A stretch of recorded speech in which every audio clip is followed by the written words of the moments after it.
Uh, Good evening, everyone, and a very warm welcome at this session of our ongoing career series organized by Sangam of Français.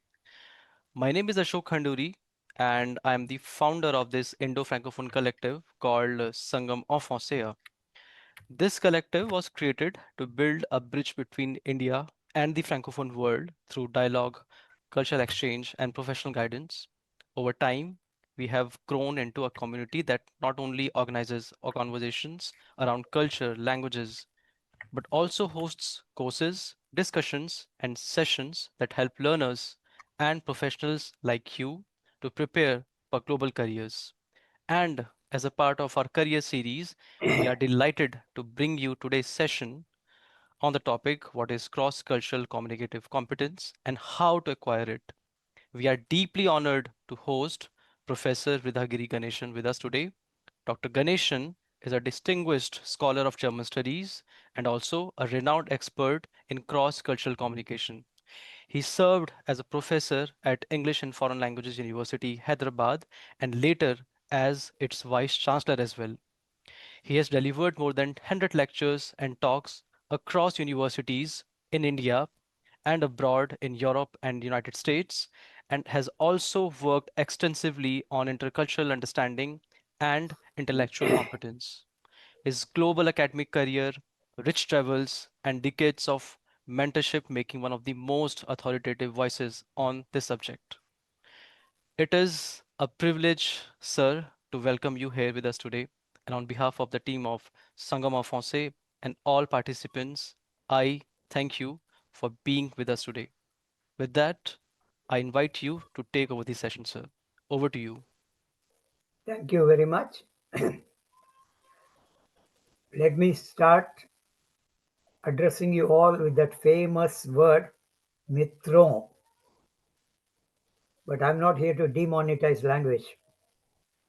First of all, uh, I'm happy to be here with you all. It's here early morning, 9:37 in Atlanta, USA. And I'm sure the man in the White House must be still sleeping because it's Sunday. First of all, thanks to Ashok for taking the risk of inviting me to talk to you all. He could have easily sang that old song to me, मेरे आंगने में तुम्हारा क्या काम है. But any case, so I'm happy to be with you all. Now, I will, before I go to the topic, I would like to tell you one or two things. So, number one is what qualifies me to give this talk. But before that, I want to make a small correction to what Ashok said. He introduced me, but there was a small, since he speaks French, there's a faux pas in one sentence. I did not work in the EFLU, full stop. I worked in the Central Institute of English and Foreign Languages, which is called now since 2007 EFLU. Without going into details, I'll tell you in one sentence what is EFLU to me. EFLU is to me what is for Ramkishan Advani, today's BJP. Let's move on. What qualifies me to give this talk? You all must be knowing that famous Hindi serial on the Doordarshan, Saas Bhi Kabhi Bahu Thi. So same way, Ganeshan bhi kabhi student tha, fir teacher bana. I know only 10 languages. I learned all of them seriously, irrespective of the methods used by my teachers because I had my own method. Tamil is my mother tongue, not Tamil, it is Tamil. It's my first language, and all the other languages I have learned, several Indian and non-Indian foreign languages, I learned them quite effectively. In fact, India is operating in a multilingual environment that is part of day-to-day life for us. When I used to live and work in India, this was my daily routine. I spoke at home with my family members my mother tongue Tamil. At the university, I spoke with my colleagues mostly English, with the administrative staff also some Telugu, and of course in my department and my students German. In the evening, I spoke to the vegetable vendor in Telugu. After seeing a Hindi movie at a theater, we went for dinner to a Udupi restaurant and I ordered my food in Kannada. To get back home, we had to take an auto rickshaw, and I spoke to the auto rickshaw driver in Hyderabadi Urdu. In the night, after doing all this, after using so many languages during the day, in the night, I used to then read a scholarly article written by a monolingual German who spoke only German and no other language, who was trying to give me didactical strategies how to teach a language. That is the result of colonialism. Now, using the knowledge of all the languages I have learned, I could build up an impressive career as a foreign language teacher, German as well as Hindi. Hindi is also a foreign language for me, and also a teacher trainer. And I was able to gain a little bit of international reputation in the field of German studies. Even now, I do interact with people from different parts of India and people from different countries of the world in several languages every day. First, let me tell you what I'm not going to do. Don't be afraid. I am a professor, but I'm not that kind of professor. I'm not going to offer you a big theory and confuse you all. I'm not going to give you any statistics because any statistics can be manipulated. I'm not going to use any PowerPoint like people do nowadays. PowerPoint I don't need because for me, language is a tool for direct communication between human beings, and no machine should take control over the process. I am a teacher of the old school. My Google is in my head and not only in my laptop. I do have enough knowledge and a little bit of wisdom about the world. Therefore, I have the required power in me to make my point. Therefore, I don't need a PowerPoint. What am I going to do? My English, believe me, is better than the English of Sashi Tharoor. But I will keep my language very simple so that every one of you can understand what I am actually saying. I never give a talk in a complicated language, any language. So I will never speak a complicated English like some of the professors do, something like this. Now I'm going to tell you something. See whether you understand what I'm telling you. Two individuals proceeded towards the apex of a natural geologic protuberance, the purpose of their expedition being the procurement of a sample of fluid hydrate of oxygen in a large vessel, the exact size of which was unspecified. One member of the team precipitously descended, sustaining severe damage to the upper cranial portion of his anatomical structure. Subsequently, the second member of the team performed a self-rotational translation oriented in the same direction taken by the first team member. I'm sure none of you understood what I was saying, but I'm sure as Indians you will never accept you never understood it. But doesn't matter. All this I'll tell you in simple English. In simple English, what I said is nothing but Jack and Jill went up the hill to fetch a pail of water. Jack fell down and broke his crown, and Jill came tumbling after. I'll give you also an Indian example, a Desi example. If you go nowadays to a posh restaurant in India, you will find on the menu card a dish described like this. The menu card will tell you split red lentils, slow cooked in a rich and creamy tomato broth infused with aromatic spices and herbs, tempered with caramelized onions and garlic and cumin seeds, finished with a drizzle of fragrant ghee and garnished with a sprinkle of fresh green coriander. I'm sure you won't understand what it is. I'll tell you what it is. One doesn't need so many words to describe this Indian dish. I'll tell you what it is in just two words. As anybody at a dhaba will tell you, it is nothing but tadka dal.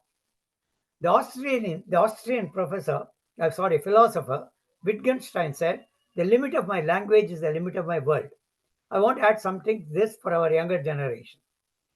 Our mother tongue is like our eyes the God has given us, with which we look at the world since the day we were born.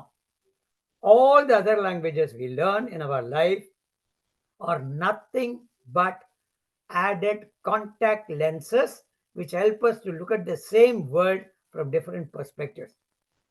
Most of the Indians of my generation used to know minimum two or three languages. But today, it looks as if many of the younger generation in India, with all their global ambitions, don't care to learn their mother tongue properly and prefer to communicate in English, though they have no reason to be proud of their half baked Indian English. The paradox is that also, while most of the even so called educated Indians do communicate with each other actually in English, the English they are using is Indian English. We are desperately trying to teach in the schools British English and American English. Any case, now what is cross cultural communication and cross cultural communicative competence? The purpose of the talk is not to show you how much knowledge and wisdom I have, but to give you some relevant food for thought so that you can start reflecting on this problem of cross cultural communication. It is very, very important because I was brought up and educated in a culture where the most important statement was Vidya Datati Vinayam. Education makes you humble. Education makes you modest. It gives you humility and modesty. But today's world is not like that. It's corporate world. You have to sell yourself. You're also a commodity in the job market. Today, you know who has got that Vinayam, who has got that humility and modesty in India? Which Indian man? These are only the Indian men whose wife's name is Vidya because she teaches them modesty. Vidya Datati Vinayam. Now, let me move on. Quickly, let me tell you, those days are gone for the young people. This is a very serious message. Those days are gone. If you have not realized, know it from today onwards. When you, as a young Indian man, I'll come to the women, when you studied a particular subject at a university, got your degree, came out of the university, you saw job advertisements mostly in the newspapers, you applied, had only one interview, and got the job. Unless, of course, your uncle was running his own company, he had a daughter, he wanted you to marry the daughter, so finding a job was very easy. After about 6 months, after you started working, your Indian parents got you because it's their responsibility, as they say. They got to, they realized you need somebody. Whom do you need? You need a cook to prepare your food, delicious food, and then you need a maid servant to clean your house. You need a dobin to wash your clothes, and you need a physiotherapist to massage your legs and body when you return home from office. To get all these people, they arranged for you a arranged marriage, and they gave you with, and without any probation period, of course, in the marriage, and then they got you a position as the micromanaging husband of the girl whom you got married. She was like ice cream. She was a four in one. She was your maid servant. She was your dobin. She was your cook. She was your massage therapist. Now, coming to young girls. In your case, it was much simpler. Once you finished your education, your parents also did the same thing with you, something similar. They had no choice, and you were forced to get into a chakra view, as it's called in Mahabharata, which is called arranged marriage, and accept and first give up your entire identity and then accept several jobs at the same time, like cook, servant maid, washerwoman, and massage wali, therapist, and work from home under the strict supervision of your mother in law. She was your manager. In today's globalized world, everything has radically changed. Today, you have to change your entire attitude because when you take up a job today in a corporate company, the companies are expecting young people, men and women, who are seeking professional opportunities to have global competence. What is this global competence? They expect you that you should be familiar with the culture, history, political, economic systems of your own country and other countries with whom you will be professionally interacting. You should be interested in gaining appropriate knowledge about other cultures and several target countries. You should be multilingual, speaking several languages, at least at a conversational level. You should be able to speak some of the languages at a professional level. You should look at yourself or at least try to become a citizen of the world while you continue to be a citizen of your country. You have to face challenges such as sustainability, environmental protection, poverty, security, and public health. You should have an understanding of the connectedness of the world, Vasudhaiva Kutumbakam in the real sense, professionally, and the workings of the global economy. You should be able to communicate across different cultures. You should be able to effectively deal with cross cultural issues and problems at your workplace. You should understand the implication of cultural differences on the work culture. You must be able to also sell the product of your company to customers from different countries and cultures. Keeping in mind all this, you should acquire the cross cultural communicative competence. Otherwise, you will belong to soon one of the millions of people in India who are jobless and who are still waiting for that famous 15 lakhs to come to their bank account. So, what is cross cultural communication? What is cross cultural communicative competence? How does one acquire the cross cultural communicative competence? Why is this topic important for every college and university student like some of you? Or how is it important for every young person in India who is looking for a job in a multinational company in India, or every young person who is aspiring to go abroad to study or work in another country? Now, what is language? Language is our primary source of communication.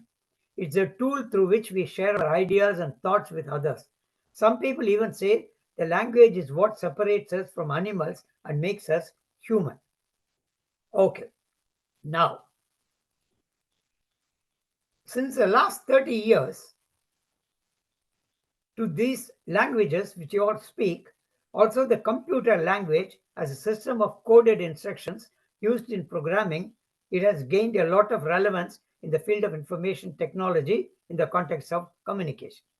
Now, what is language proficiency? Language proficiency is the ability to use a language accurately and appropriately in its oral and written forms in a variety of settings and situations. Language proficiency includes three dimensions: linguistic proficiency, cognitive proficiency, and socio-cultural proficiency. Being proficient in the language requires skills in using appropriately the four language domains: listening, speaking, reading, and writing for a variety of purposes in a variety of situations with a variety of audiences. Okay, now the next thing we have to ask ourselves is proficiency in a language may vary across the four basic language skills depending on the person, his motivation, and his cognitive capabilities. For example, a person may be able to speak a language but cannot read and write it, whereas another person may be able to read and write that language but cannot speak properly. Now, what is communication in general, and what are the different aspects of communication? Communication in any language between two persons means it's a dialogue between a sender and a receiver. It is possible only both the partners are ready to exchange information. Both are willing to establish a common ground and a common meaning of the information exchange on common topics of interest, and therefore try to establish a mutual rapport.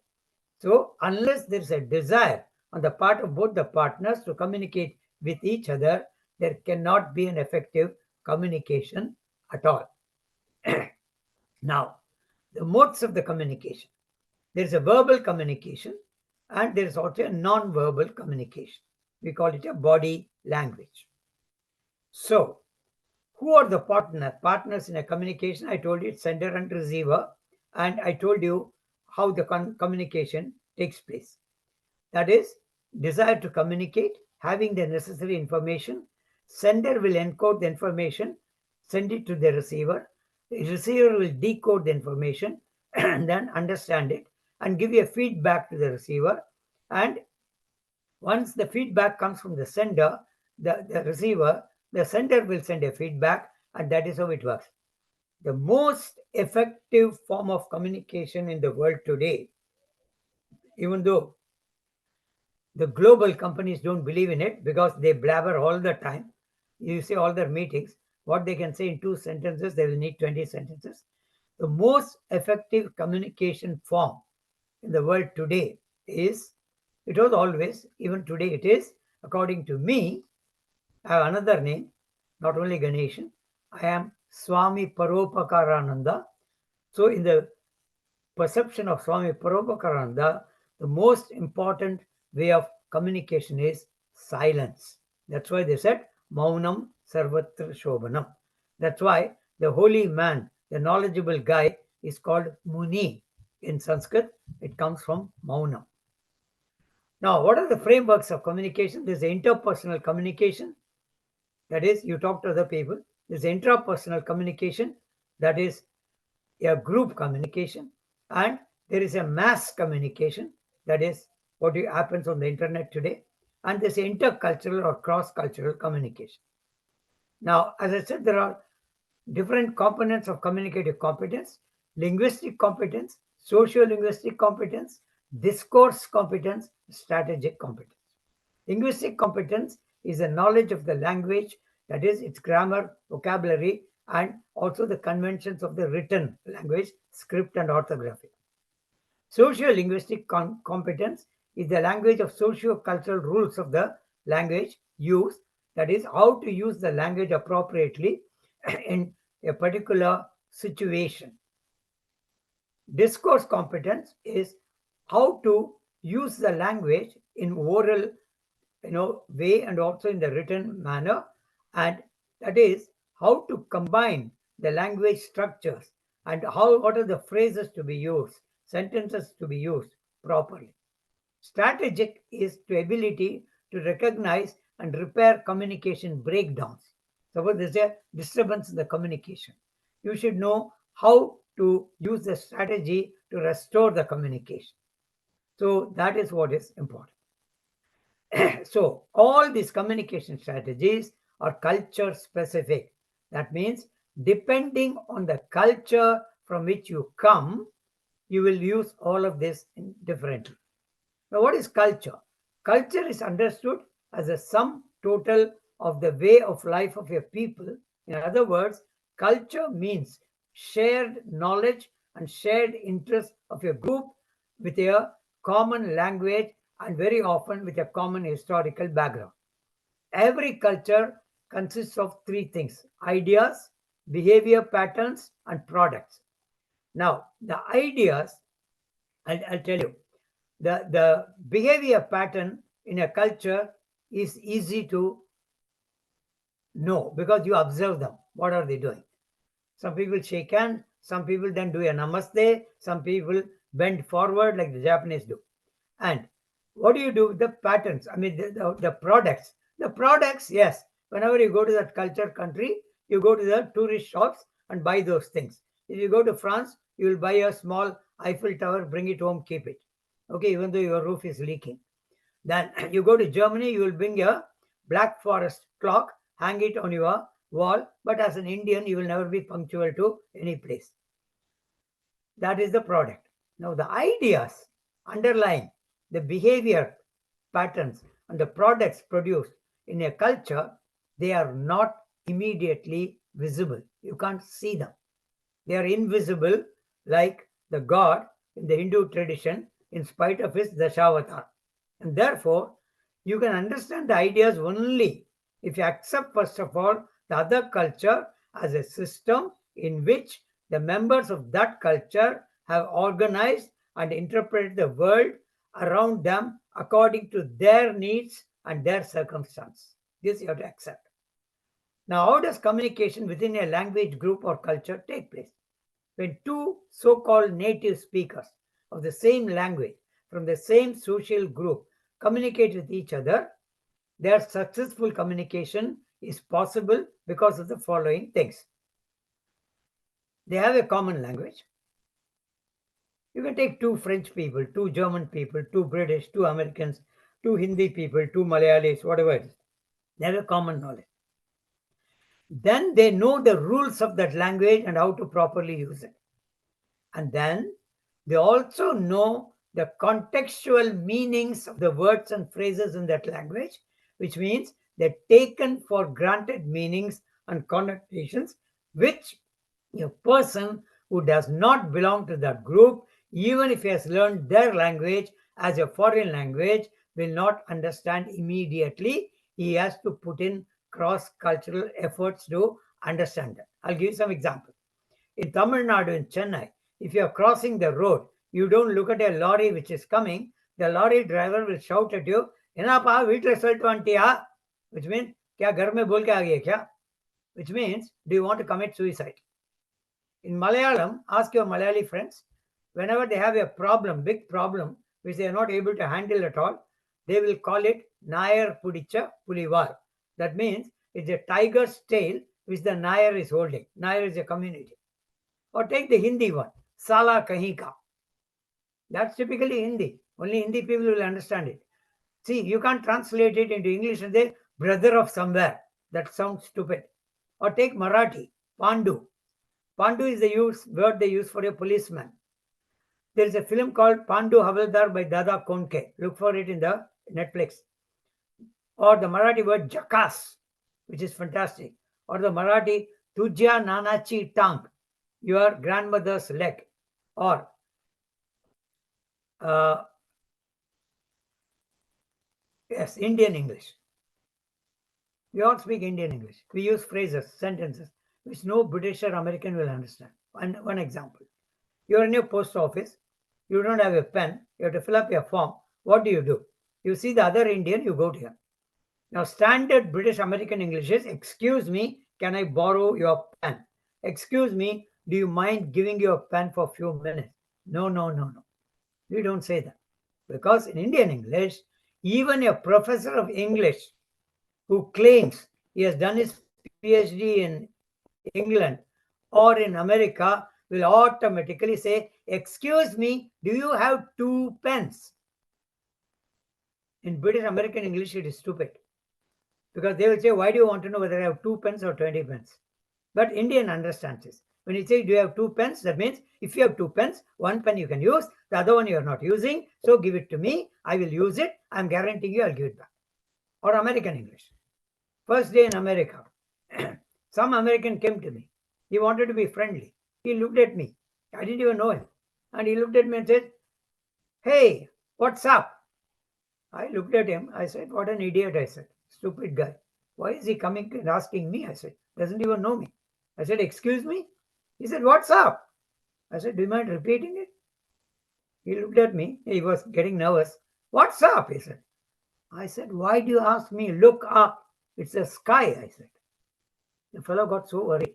He said, "Oh," he said, you are new to the US?"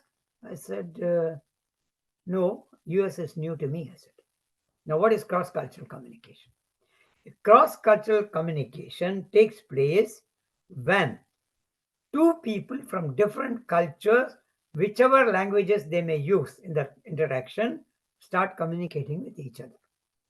So in India, it can be a South Indian talking to a North Indian. Both of them may use Hindi. But I'm not going to tell you both of them may use Tamil or Malayalam because North Indians know nothing about South Indian languages. But they want everybody to learn Hindi, which is also stupid. Okay, so the cross-cultural communication is these two Indians, either they will use Hindi or they will use English, Indian English. So whatever language they use. Indian meets a German, they may use German or they may use Indian English or English, whatever it is. So that is the cross-cultural communication. It normally leads to surprises and culture shocks for both the speakers because they speak and act in two different ways.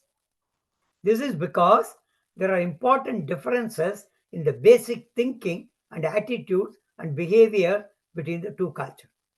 You can read books, you can attend courses, workshops, seminars, conferences, or even something like this talk on cross-cultural communication. But that's not going to help you much. You know what you should do actually is you have to act consistently. Very often, we have this problem in India. The so-called expert from foreign countries, they come and try to teach you about cross-cultural communication also to Indians. They are themselves, they don't know many languages. They know only their language. So you should never take their advice seriously. Never attend a lecture on cross-cultural communication or a workshop done by a foreigner who knows only one language. There are four aspects which you should understand if you want to understand the problems of cross-cultural communication. So what are the differences and how do cultures operate differently? Number one, there are different cultural assumptions about everything in the world. So what is family? Vasudhaiva Kutumbakam. India family is my parents, her parents, my wife's parents, my grandparents, her brothers and sisters, my brothers and sisters, all our uncles and aunts, all my uncles and aunts, everybody, including my neighbors. That's my family.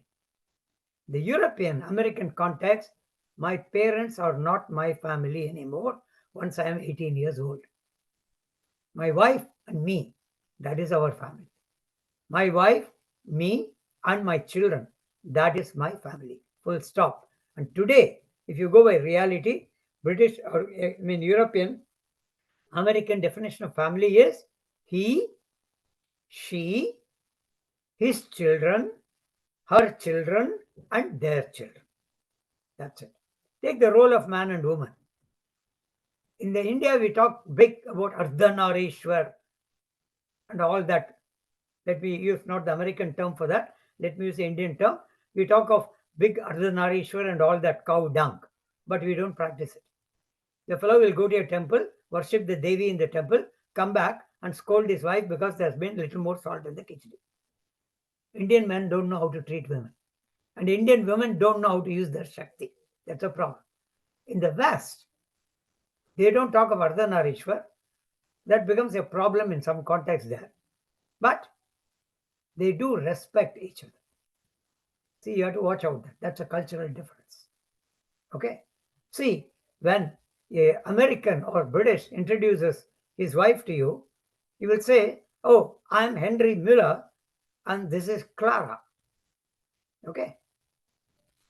Indian does not introduce like that. He will say, "Myself, Dr. Gupta, this is my wife." She also introduces herself like, "I am Mrs. Gupta." That is cultural difference. Next one, different ways of structuring messages. I'll give you only one example. Four people go to a restaurant. A German, American, Japanese, and Indian. They don't go together. They all go to a restaurant. Problem is same. I'll tell you how they structure their messages when they have a problem. They go to a restaurant. They all order a steak. I hope you know what is steak, even if you're a vegetarian, and a salad. The waiter brings it. The steak has not been cooked properly. It's half cooked. Now, how do they react? How do they complain? A German will call the waiter, tell him bluntly, "Hey, look, this steak is not done properly. Take it back, give me a new steak." He is very blunt, he is very frank. He may sound brutal, but he is honest. What will the American do? The American wants to criticize, but he wants to be nice. As a teenager in India, say nicely, nicely, he wants to criticize. So what will he do? He will call the waiter. "Hey, buddy, you know what? Great salad, man, great salad. But you know the steak, it could have been cooked for a little more time. So do you mind taking back the steak and getting me a new one?" American style. What will a Japanese do? The Japanese will also call the waiter. He will not say anything about the steak. This is his way of complaining. He will only say, "Yeah, very good steak. Very, very good steak." That means the steak is bullshit. What will the Indian do?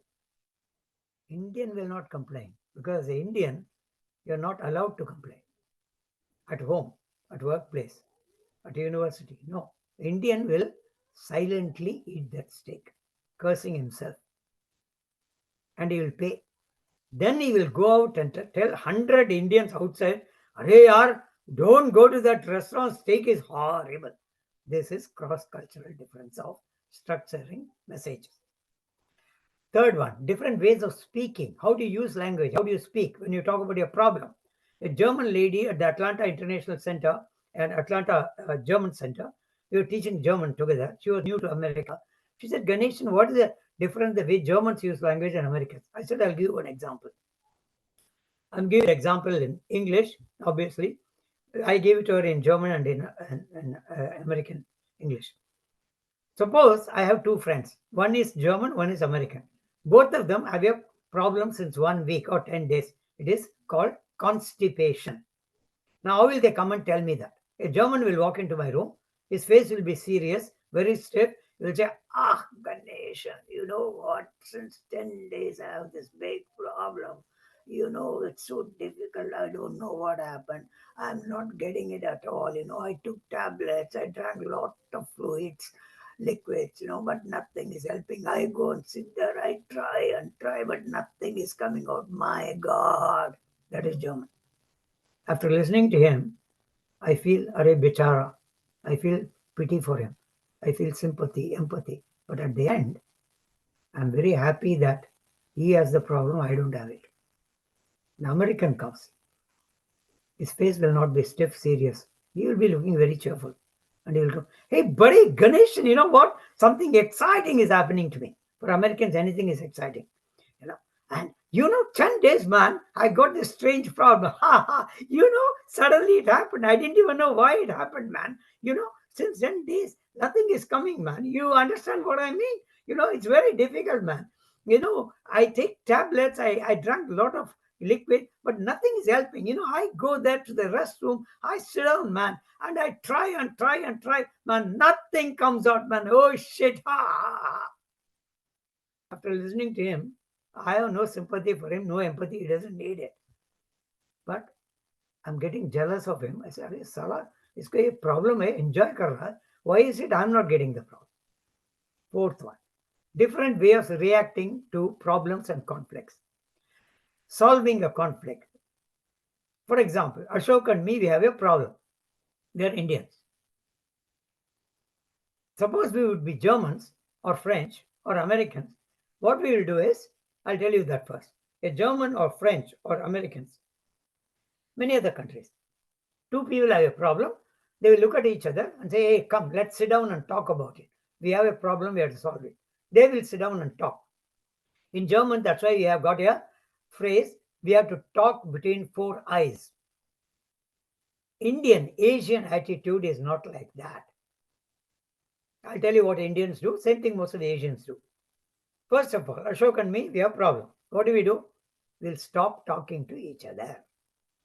Number two, when I see him coming from that side on the corridor, I will turn the other way around, go to the other side. Number three, sometimes the problem becomes bigger. We have to find a solution. Then what do? We will call a chacha or a dadaji. We'll call a old man who has to be elder to both of us. We will tell him the problem and tell him, आप ही बताइए हमको क्या करना है, what should we do? Third party. Okay, that old man will tell you what you should do and both of you will accept it. He will be the judge. This is how we do it in India. Now, internationally, politically, this plays a role because they talk to each other, solve the problem. America, Germany, France, they will never allow you as India to come and help them to solve their problem with another country. They will say, get lost. But they know our attitude. So whenever India has a problem with another country, they will come and tell you, we will help you to solve the problem. And we like idiots listen to them. That's why recently a president of a country declared that he stopped a war between India and another country, even though he had nothing to do with it. Now, a German comes to India. He lands in Mumbai, goes on the street. He had a cross-cultural training before he came. He says, let me see what these Indians are doing. On the street, there are two Indians fighting, A and B. He gets curious. There are 100 people around these people. India, you will always get a crowd. There's no problem. He watches. A and B, they are fighting. Then suddenly they look around the crowd, they catch hold of an old man. They call him, Dadaji, इधर आइए. आप ही हमको सुनाइए, ये क्या हो रहा है? क्या करना है? He listens to it and he says, oh, Yeah, you are right. You are right. The German is watching. He is happy. Now B gets angry. B says, Hare, how can you say he's right? You didn't listen to me.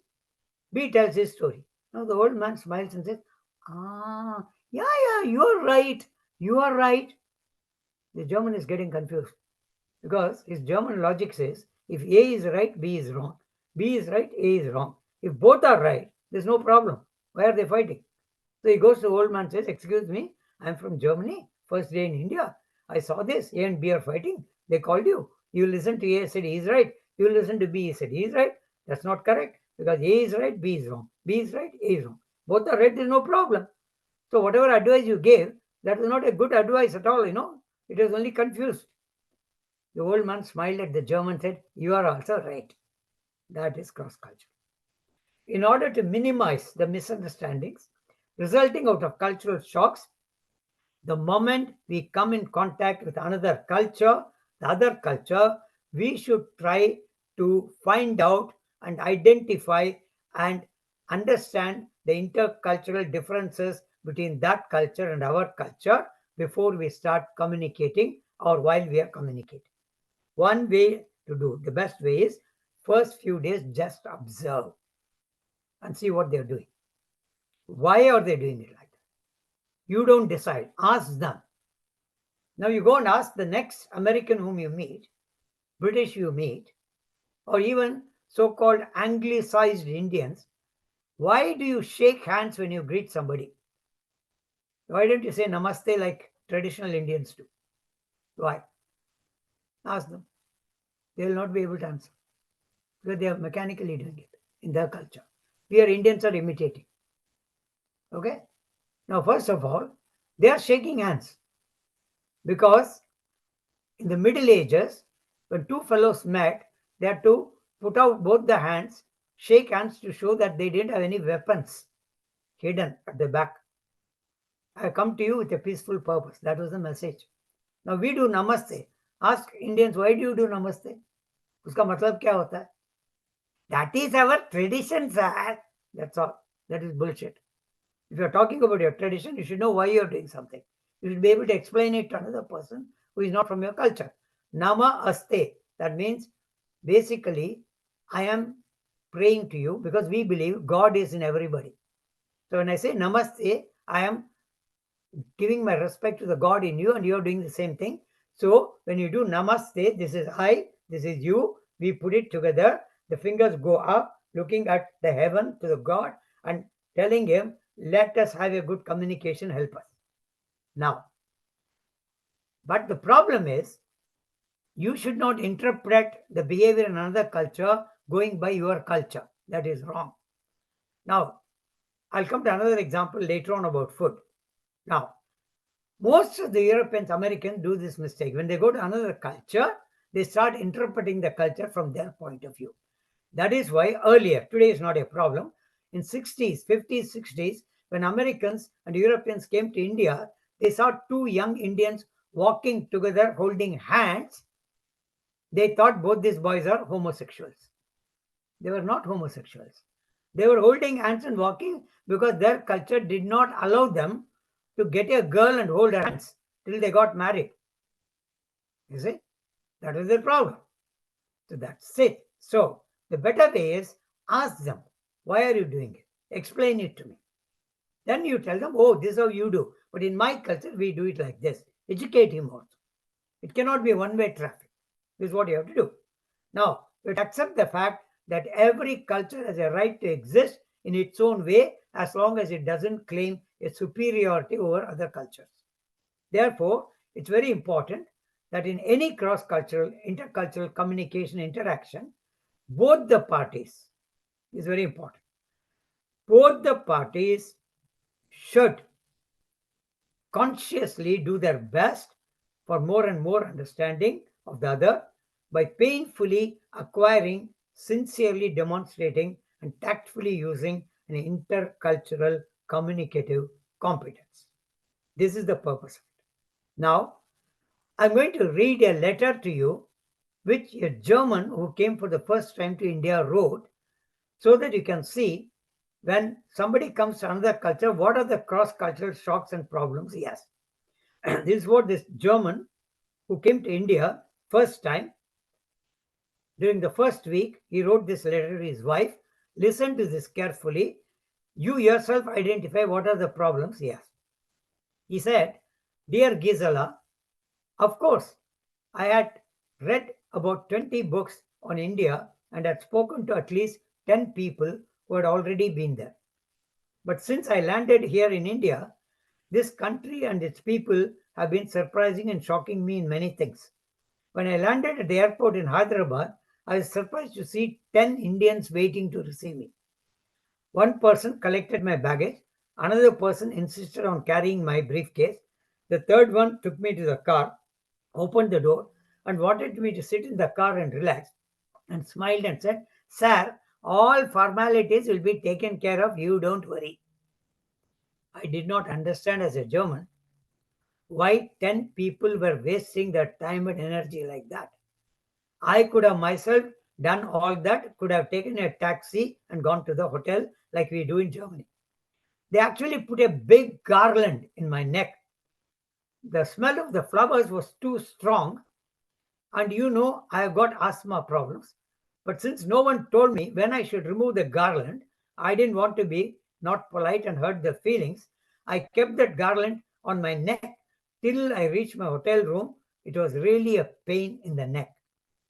At the hotel, when I said, I'll be ready in 15 minutes, we can go to your company and we can start our business talks. They all smiled at me and said, Sir, today is your first day, no? Just relax. Business talks we'll have, sir. We have enough time. We'll start tomorrow. I felt very annoyed because I didn't want to waste any time. Well, the company is paying for my trip, paying for my time. But these Indians, they had already planned things for me, and there was no escape. It was suggested I should go on sightseeing on the first day. I should go on sightseeing in Hyderabad. One person was also deputed to accompany me wherever I went so that I had no communication problem. Actually, I wanted to go alone and see India. That fellow always was with me. I went to see the Golconda Fort that morning. I was quite amused to see that the tourist guide at the Golconda Fort, he was only blabbering all kinds of things, but he didn't know much about Golconda Fort, like what I knew from the books written by Germans about Hyderabad and Golconda Fort, about this historical monument. India, if you ask somebody about a historical monument, if you ask 5 Indians, when was Taj Mahal built, you will get 20 answers and nothing is correct. I wanted to be left alone. It was very difficult to be alone in India. I managed to get rid of my bodyguard. I went all alone in the afternoon to Charminar, did some shopping. I, in fact, bought some pearls and bangles for you. Later on, I came to know from my Indian friends that I had paid too much money for the taxi and also for the pearls and bangles. They said, Sir, you should have bargained. I said, in Germany, we don't bargain. That is why, sir, we said you take one of the Indians with you. He would have bargained for you. Everyone seems to think here that all Europeans are very rich and therefore they can pay big prices for anything and everything. The trouble I had with the beggars on the streets is something about which I don't want to talk. In the evening, I was informed that I should be attending a wedding in the family of one of the deputy managers of the company with which I intend to pick up business contacts. That's the purpose of my visit here. Now, I could not understand why they invited me to this marriage because they didn't even know me. But I was told that in India, when one is invited to marriage, the marriage invitation says you are invited to the wedding with family and friends. So you can take even 100 people with you. You can take all your friends and relatives, you'll all get a free dinner. It was a lavish marriage. And there were hundreds of people, actually 1,000 people maybe. I didn't understand why were they wasting so much money for nothing. And it was quite disturbing to know that it is the parents of the girl who are paying for everything. They could have deposited this money in the bank account in the name of the young couple who are getting married. They could have used it to settle down comfortably in life. When I asked someone about this, that Indian smiled and said, "Sir, don't worry. They already have a home now. They will be living with the parents of the boy, and the girl will have to adjust." Next morning, the company car was supposed to pick me up at 10 a.m. I had to wait and wait. Nothing happened. At last, someone came at 11:30 and said that there was a traffic jam. Now, this is another famous thing about India.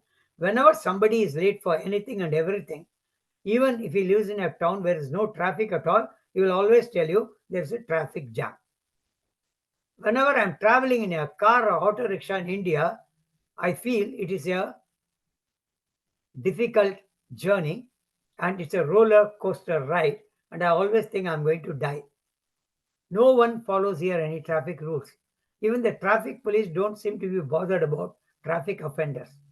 But surprisingly, there seems to be less accidents in India than on the German roads. When I asked some Indian, "Is it true that you have less number of cars in India than we have in Germany?" He smiled the typical Indian way. He was actually grinning and he told me, "Yes, sir, that is true. But you know what? Compared to that, yes, you have more cars than we have. But we have more parking space in India than you have in Germany." I was not sure whether this fellow was just joking or he was serious. When I reached the company at last, I was received in a similar way like at the airport. These people are really very hospitable but don't know how to manage their time effectively. We had some preliminary discussions before I visited the factory. There were some problems with one of the machines. The engineer in charge could have set it right. That's what we do in Germany. But it was a minor thing. But India is not like that. So what happened was the engineer in charge, we saw there's a problem in the machine. He called the deputy engineer. Deputy engineer called the assistant engineer. The assistant engineer called the junior engineer. The junior engineer entrusted the work to the foreman. The foreman called the worker, daily worker, to look into the problem.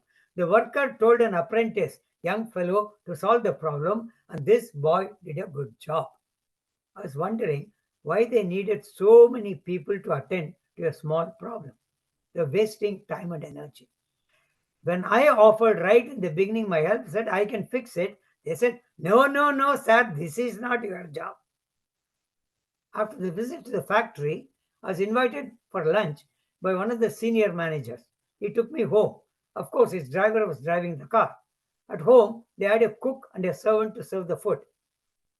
I thought in India they sit on the floor and eat with their fingers. But these people had a huge dining table and used spoons and fork and knife. Actually, in the restaurant, the hotel I'm staying, I see many Indians using fork and knife and spoons when they eat, but none of them seems to know how to use it properly. Each one has his own way of using or misusing the fork and knife. What surprised me was also that the women, including the lady of the house, they did not eat with us. I was told that the men will eat first and then she will be eating later with the other lady members of the family. Discrimination of women? Or is there some other reason? There must be some cultural reason. But I didn't bother to ask. I enjoyed the meal. Evening, there was a formal dinner in the honor of the, in my honor, in the house of the general manager of the company. It started at 8 p.m. They said it's at 8 p.m. By the time I was there, I was hungry because in Germany we eat at 6 p.m. in the evening. And not all the guests were already there. So 8 p.m. the waiting started. It went on, went on, went on. And what was interesting was that there is an unwritten rule in India: the more important you are, the late you will arrive at any place. They are called VIPs, very important persons. I would call them very irritating persons or very irresponsible persons.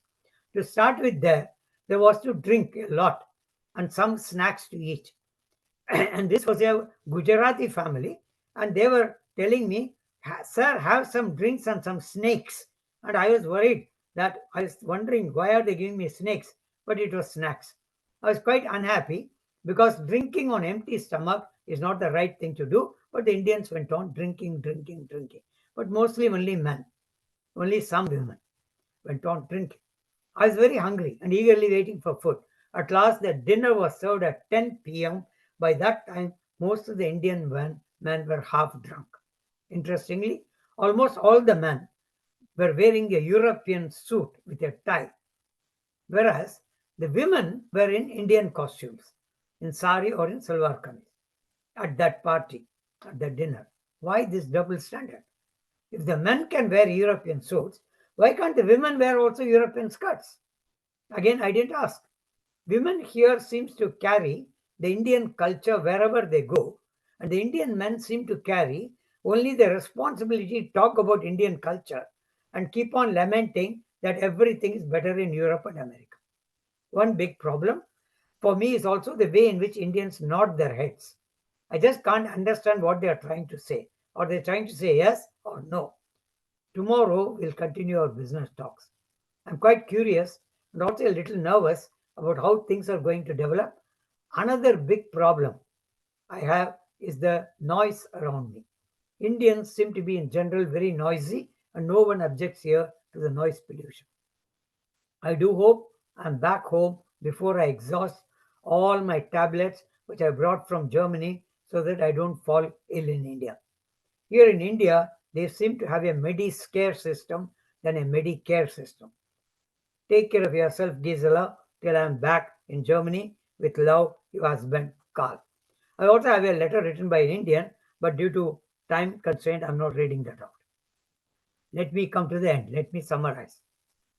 Learning and using a foreign language means getting inside the other culture, understanding the context of that culture, gaining that cross cultural knowledge, and using that cross cultural knowledge to also use the cross cultural competence, and then get out of that other culture, go back to your own culture, and behave normally as a person from your culture and interact with the people from other cultures because now you know what is their culture. That is why you need a valid language currency when you enter another culture. There are four reactions possible when you get into a cross cultural interaction. Number one, there are Indians who reject their own culture and become totally part of that culture, which is stupid actually. You go to American consulate in Chennai, people are waiting for a visa outside. There is one Krishnamurti standing there. You go and ask him what's his name, he will tell you Krish. He hasn't American visa, he doesn't have it, but he has already shortened his name. You see? Have you ever heard of an American called, Clinton coming to India and say, I'm Clee? He won't do it. So they try to only imitate and think they are great. That is highly stupid. Don't do it. The second group of Indians, they will reject the foreign culture and they will exaggerate Indian culture. These are the Indian parents who come for 6 months to US to visit their children. 6 months they will go. They will go sightseeing, Niagara Falls, Liberty Statue, White House, all that, Disneyland. Then they will do a lot of shopping, gifts for their relatives in India. Then they come back to India and people ask, how was America? What is there in America? There is nothing. Array, India is India, yaar. Mahan Bharat. That's also stupid. Third one, people, they vacillate between two cultures, like a pendulum, the clock. These are business fellows and diplomats in the embassy. Today, they are in Nigeria. They will talk great things about Nigeria, India, big friendship, blah, blah, blah. Because the businessman wants to get his business done. Diplomat wants to keep up good relationship with that country. After 3 years, they are transferred to Korea. The business fellow will talk of Korea and India, embassy fellow also. They will not carry a hood for Nigeria. They have got a purpose. They do it. Then, fourth one, that is a real global citizen. They synthesize all the cultures which they come to know. They feel comfortable in all the cultures. They know how to behave in all the cultures. They know how to feel at home in all the cultures. But they never forget their Indian roots. If I want to see a global citizen like that, you know what I do? I go and stand in front of a mirror and look at myself. Let me conclude my talk by giving you some examples about real life situations where cross cultural communication has created problems. With that, I'll finish the talk. There was an old lady, Gujarati lady, in December, pre Christmas time, walking in New York. She had done shopping. She had a lot of bags. She was walking, a lot of snow. So she slept and fell down. Gujarati lady. She didn't know English. So when she fell down, she shouted, like we do in India, "Hi, Merry Kismet!" When young American was passing by, he smiled at her, waved his hand, and said, "Happy Christmas, madam." There was an old man came to visit his parents, visit his children, North Indian, Hindi speaking. He didn't know English at all. One day he had slight pain in the heart. They got worried. They immediately called 911. Then the ambulance came. They put him in the ambulance. They said, "Take him to the hospital. We'll follow you." The Americans in the ambulance took him in the ambulance. They were taking him to hospital. The Indian family was following. Then you know what happened? The ambulance, after 10 minutes, got back, brought the guy to home, left him there. The Indian said, "What did you doing? Why are you should take hospital?" They said, "No, no, no. He doesn't want to go to hospital. He wanted to go home, and we have to respect the patient. If he wants to die, we have to let him die. It's America." Then they said, "What did he tell you? He doesn't know English." Problem was, the old man thought he's going to die. He got afraid. So he started loudly shouting, "Hurry home! Hurry home! Hurry home!" The Americans heard, "Hurry home." So they brought him home. The last one more story. A Chinese from Shanghai moves to US. He buys a home after 2 months, and the friendly American neighbor says, "He's a new neighbor, he's a foreigner, I must go and say hello to him, welcome him." So he goes to the house of the Chinese. But on his way, he suddenly sees on the driveway, that area in front of the garage, long one, the Chinese man is running around. He's chasing about 10 small hens. Just go chicken bolte. He is running around, chasing them. The American stops. "My God," he says, "some Chinese custom. When they buy new house, they do it. Let me not disturb him. Let me go tomorrow." Next day he goes. He is about to knock at the door of the Chinese guy, and then he sees through the window the Chinese guy has put a glass on the table, small table, and he is pissing into it. He's urinating, and then takes the urine and drinks it. The American says, "My God, Chinese custom. Funny. Let me not interrupt him. Let him enjoy his drink. I'll come tomorrow." Third day he goes. Now today, the Chinese man is standing with a bull in the space before the garage. And what is he doing? He's putting his ear to the butt, that is the butt, the bottom of the bull, trying to, as if he's listening to something. American said, "Enough is enough. Let me go and ask him." So it is Chinese guy and said, "Hey, welcome to America. Whatever you're doing, or these are Chinese customs, you do it when you buy a house." He said, "What Chinese custom?" The American said, "See, first day I came, you were running around those hens, those chicken. Second day I come, you're pissing in a glass, you're drinking the piss. And today, you're standing so close to the bull's butt, the bull can shit. What are you doing? Why are you doing? It's all Chinese custom." The China man smiled at, "Sir, no, no, no, no Chinese customs, all American customs." The American was shocked. He said, "What American custom?" The China man said, "Sir, my travel agent in China tell me when you go to America, you must become American. And how do you become American? You must learn three things. Number one." Now, to understand this, you need some American English. If you don't understand, ask somebody else who understands American English. If you want to become American, you must do three things. Number one, learn how to chase the chicks. Number two, learn how to drink, how to piss drink, get piss drink. Number three, Learn how to listen to lot of bullshit. That is cross culture. My home has been since 1962 Hyderabad, and Hyderabad is a cross cultural city. Now, I will tell you two more small things and then we will go. A CEO of a company made an advertisement. He wanted a bilingual secretary. And somebody knocked at his door. He opened the door. There was a dog standing there with that job announcement in a newspaper, holding the newspaper. He was shocked. The dog wants to be my bilingual secretary. He wanted to have some fun.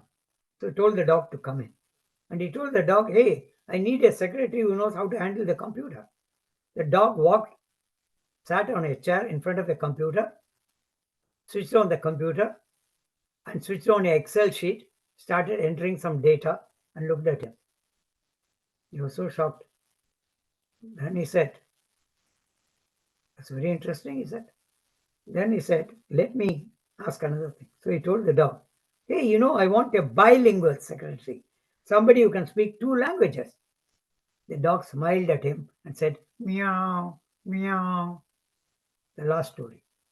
A cat and three kittens were walking. A big dog chased them. They all got afraid.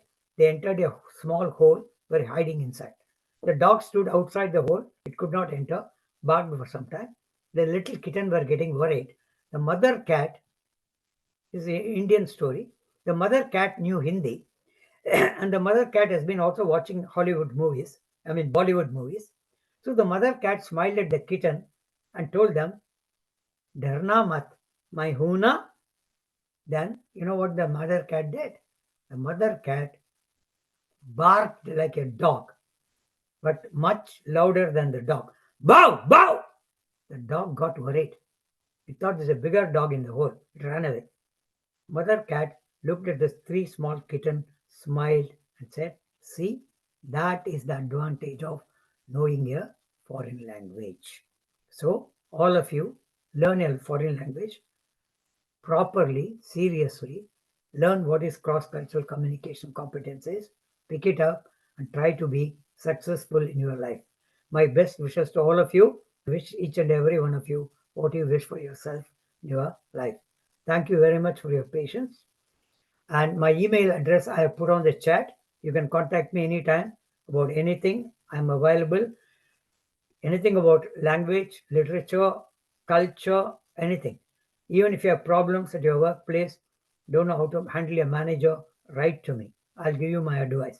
Even if you have problem, if you're already married with your humsafar, or because both of you are suffering together, that's why in Hindi it's called humsafar. Or if you have problem, if you're not married, problems with the boyfriend or girlfriend, okay, and call me or contact me and I will help you. Go to Facebook, find me there, connect with me. And only the ladies listening to me, be careful when you go to Facebook. Make sure it's the same Ganeshan whom you're seeing here. Don't start talking to some other Ganeshan. I'll get very upset about it. That's all. Go to Facebook. You'll find a group, Students of Ganeshan. You can look into that group. If you are feeling depressed, you are feeling dull, go to your Facebook page called Swami Parupakarananda. He puts a lot of philosophical messages there that may help you to cheer up. And if you want to meet Swami Parupakarananda, you need not go anywhere. It is Swami Parupakarananda who was talking to you, and Swami Parupakarananda will come to India in November, so we can meet. All the best and God bless you. Thank you very much. Thank you so much for these valuable insights regarding the cross-cultural communication. It was really humorous and full of meaningful examples which you shared. I will open the floor now for questions. Anybody who has his her questions can unmute themselves and yeah, straight up shoot the question to Dr. Ganeshan. Yep, please switch on your microphone and switch on your video. I want to see you. Tell me your name and tell me what are you doing in life.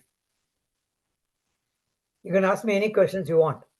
See, there's another thing, cross-cultural, you will not be successful if you don't ask questions. Start asking questions. Remember the old Hindi song, एक सवाल मैं करूं, एक सवाल तुम करो, सवाल का सवाल ही जवाब हो. I'm waiting for questions.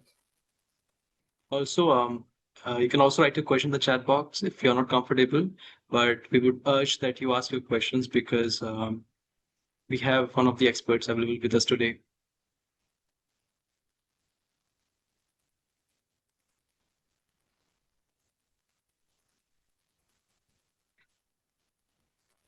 Thank you, Evelyn, Yes, for sir.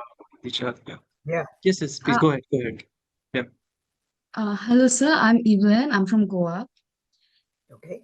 Yeah, I'm currently a master's student and I'm doing my Can you master's in French. excuse me? Can you speak a little louder? Start with Yeah, your one name. second. My name is Evelyn, Evelyn. Okay. and I'm from Okay. Goa, India. And currently, I'm doing my master's in French. Okay. So I would like, so I am right now. I'm working on a dissertation wherein I'm seeing the machine translators and the large language models like Gemini AI and ChatGPT. So over here, I'm going to see that how when the French language is translated to English, what type of translation it gets. So could you please let me know like to watch out if over here the cross cultural communications, how the language does over here, or any tips could you give me? Okay. Where are you doing your PhD? No, I didn't. I'm not. Currently, I'm doing my dissertation, Okay. master's part two. Master's dissertation. Yeah, So yeah. where are you studying? Which university? Goa University. Oh, at the Goa University. Yes. Okay. There used to be one Professor Sar Desai. He's as old as I Yes, am. He Manoj still sir. lives in Goa, I think. If you Yes. bump into him, convey my greetings to him. We worked together in the Bombay University for 2 years. Any case, now basically, if I understood you, you want to know when the AI or even the normal Google and all that, they Mhm. do the machine translations of French into English. It can be any kind of text, technical text, literary text, whatever it is. What are the cross cultural problems that come up? Is that correct? Yes. Yes, sir. Yes. Now, I will tell you one thing. Send me an email. I'll send you a very, very detailed reply. I'll do that. Okay? Okay. But now I'll give you only a short answer. The basic thing you have to understand is a machine is a machine, a human being is a human being. The human being will understand, because of his feelings, his Mhm. brain, the exact meaning of the language in a cultural context and translate accordingly. Whereas the machine takes the sentence mechanically, registers it mechanically, and will use it. Okay? Do you speak Hindi? Yes, I do speak Hindi. I understand Okay. Hindi also. But I cannot speak Hindi that well, but I do understand, read, You do and all those. understand. Fine. So what's your mother tongue? Konkani? Konkan. Okay, fine, no problem. Now, see, I'll give you a small Hindi example. Yes. Suppose there's some dialogue in Hindi. A Mhm. old man and a young man meeting, and the dialogue runs like this. The old man tells the young man. You can translate it also in Indian English. It sounds okay. I'll do it for Okay. you. अरे बेटा मैंने सुना तुम exam में first rank में निकले. I heard you got first rank in the Yes. exam. The young fellow, the Hindi fellow will automatically react, आपकी दुआ है, which will be roughly in Indian English, with Your your blessings. Yeah. blessings. Okay, with your support, with your blessings. The old man tells the young fellow, अरे बेटा सुना तुमको बढ़िया नौकरी मिली, महीने में 2 लाख सैलरी है. You got a job, 2 lakh salary. Mhm. The young fellow will say in Hindi, आपकी दुआ है. Okay. And the old man says, अरे सुना तुम्हारी शादी होने वाली है और लड़की बहुत खूबसूरत है और बहुत दहेज भी मिल रहा है. You're getting married, got a beautiful girl, you're getting a lot of dowry also. And he of course can also add, I heard you're getting married, nice beautiful girl, and you are also getting a lot of dowry because the girl's name is Gauri. Now, the boy will say, Aapki dua hai. If you give these three things to a machine translator, it will always translate. If you put it in English, it will say, it's with your blessings. It With is your blessings. basically, it may even say it is with your support. It's with your Mhm. support. Mhm. Because the machine does not differentiate. Aapki dua hai means the well wishes, blessings. Because in the machine context, because it's a machine made mostly with European American thinking, that is artificial. See, the artificial intelligence today is being projected as a big thing, but it is a European American product. Okay, fine. Now, Yes. so it will produce it as with your support, with your support. Now come to the fourth situation. The old man says, "Arey beta, suna tumhara beta hua. I heard you got a son." Now the normal young fellow will not say "Aapki dua hai," because you know what the consequences is. But the Yes. machine will repeat the same damn thing. So we have to understand that is where Okay. you, as a human being, you have to check the machine translation. So when you use artificial intelligence, what you should do is, I'm assuming that you are not yet married. Yeah. See, I I'm know it. still not When I look at your married. face, I know that. I'm much better than your pastor in the church. See, even though the Bible says, then they know not what they are doing, I know what I'm doing. Suppose you want to write a love letter Mhm. to a guy whom you have met. Today, you may want to go to Gemini, Copilot, Grok, and Chat GPT and tell them to produce a letter for you giving information about your boyfriend. But never put his name there. Name you leave it. The machine Mhm. should not know the name because all this data is being processed somewhere. It will give you a letter. But the letter, see, the machine doesn't know this guy, hasn't seen him. So, what you have to do is this is what many people are doing this mistake. They take that letter, write it and send it, or take a printout. Never do that mistake. Mhm. I tell you what you should do. Go to ChatGPT, tell ChatGPT to create a letter for you. Go to Gemini, let Gemini create a letter. Let Grok create a letter. Then Copilot create. You have 4 letters. Okay? Yes. You got 4 letters. Take all the 4 texts, cut and paste them into one document, and go to one of them. Copilot has problems with word limitation, but you can go to Grok or even to ChatGPT, give instruction, consolidate all these 4 letters into one letter. It's like making a bhel puri. Okay, it will make one. Okay. Now what you do? Take a printout, but look at the letter and edit that letter according to your brain and your feelings, and then do it. You will be able to get the ball. If you send him an artificial intelligence letter, you may also get an artificial intelligence Reply. reply. The problem today is everything is online. So wait for the day. Soon in India, I hope it doesn't happen to you. If that's going to happen, call me. I'll give you advice. Even weddings will be online. Already in the Catholic Church, the pastors they have started telling, I hereby declare you not anymore husband and wife. They have stopped it. You know that?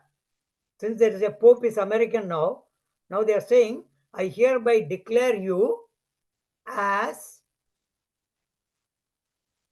chatting partners on Instagram, Facebook. The marriage is solemnized. So wait for the day. Marriage will be going to be online. And not only marriage, even the first night is going to be online. Population in India will go down. So send me an email. I'll give you a big answer on this. Thank you for the interesting question. Yeah, thank you, sir. Thank you. Thank you, everyone. As we come at the end of our session now, I would again like to thank Dr. Ganeshan for his time and for sharing his vast knowledge and experience with us. I would also like to thank all the participants for joining us and being engaging with this evening with us. We hope this session has given you a new perspective on the importance of intercultural and cross-cultural competence in today's world. With that, we officially conclude today's session, Hey, wishing you wait, wait, all a wait, wonderful. Ashok. Yeah, Ashok, I want to say yeah, something. definitely, definitely. Please go ahead, Yeah, sir. because I'm a person who wants to have the last word always. Sorry. Sure, sir. So Sure. I hope that the talk was useful to you all. You learned something new and something useful. And I'm also hoping this is not the first and last time we meet in this forum, because I want to assure you one thing. You must have been hearing that famous slogan, Acche din aane wale hain, Acche din aane wale hain. You've all been waiting, I'm also waiting. But I want to give you a realistic insurance. Ganeshan aane wala hai or aayega. Thank you very much. Thank you, sir. Just one request, everyone. Can you please come on your camera if possible for a group picture? Then we can drop off. And Small Ashok, request to can everyone. you can you can you cut and paste the chat comments and send me? And any feedback you get, you send it to me. Okay? Sure, sure, sure. I'll record Thank the you. feedback. Thank Can you. I please Okay. request everyone to please come on the cameras? Will really be helpful for us.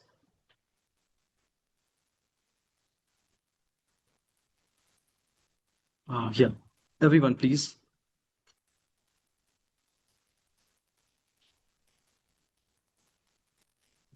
Okay.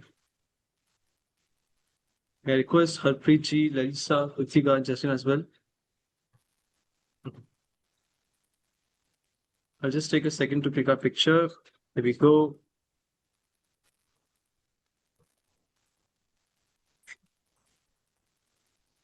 Done. Again, thank you, everyone. Thank you, Ganeshan ji. And Thank please be in you. touch with our collective. We'll again meet Yeah, soon. sure. Thanks, We'll do everyone. that. Sure. Thank you. Thank you. Bye. Bye. Bye. Bye.